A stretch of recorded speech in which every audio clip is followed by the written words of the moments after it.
I'm Mrs. Bhavna Ansari.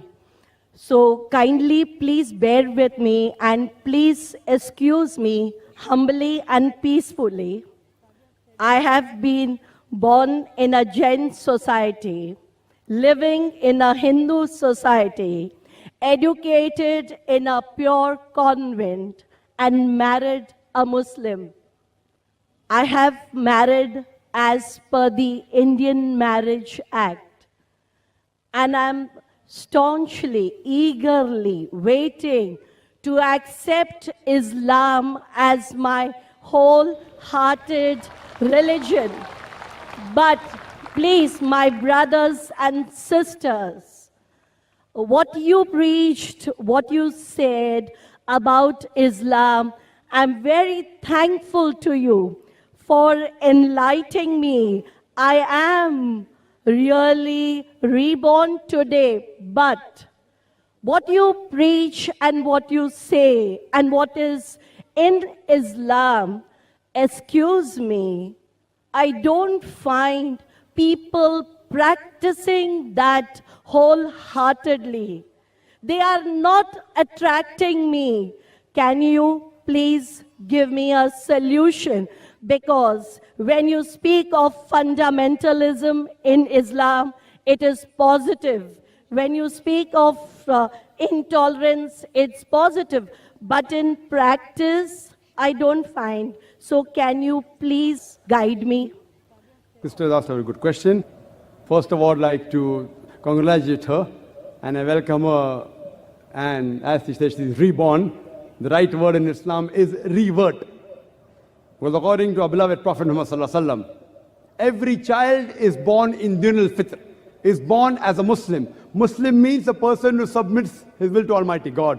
Every human being, initially, when he's born, he submits his will to Almighty God. Later on, the Prophet said that he's influenced by the parents, by the elders, by the teachers. Then he may become a fire worshipper, may go on the wrong track. So therefore, when a person comes back to the original faith, to Din al-Fitr, the right word is not convert, not reborn, it is revert.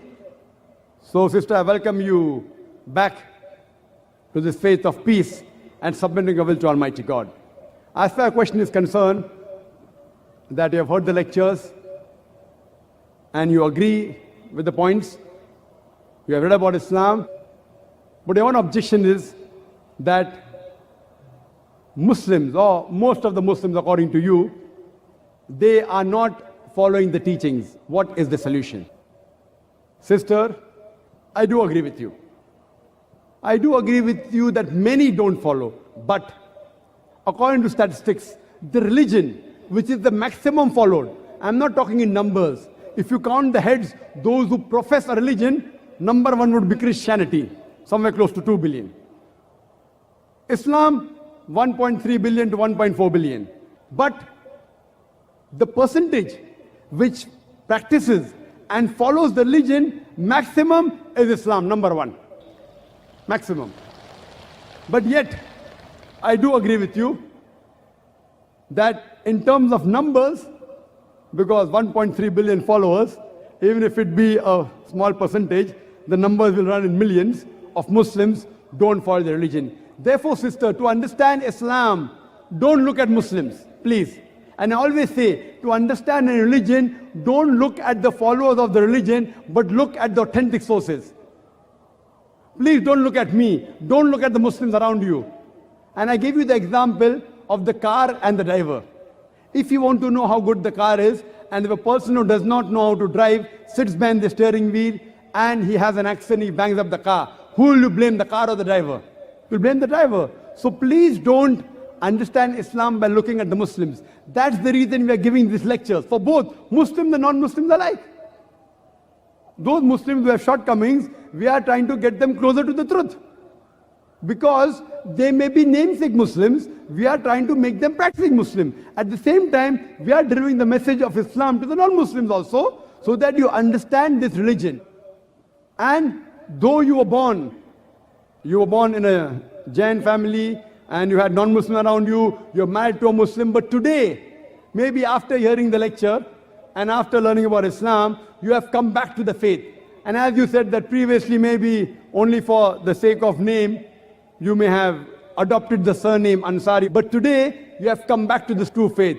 And we congratulate you, sister. And please, sister, if you want to look at a Muslim to understand Islam, the best example is the last and final messenger, Prophet Muhammad, peace be upon him.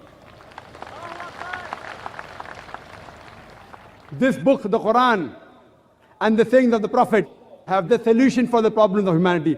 Don't look at the Muslims. Some Muslims may be close to Islam, some may be far away from Islam. So look at the main source, understand it, follow it. Inshallah, you'll get peace in this world as well as the hereafter. Inshallah. Thank you very much.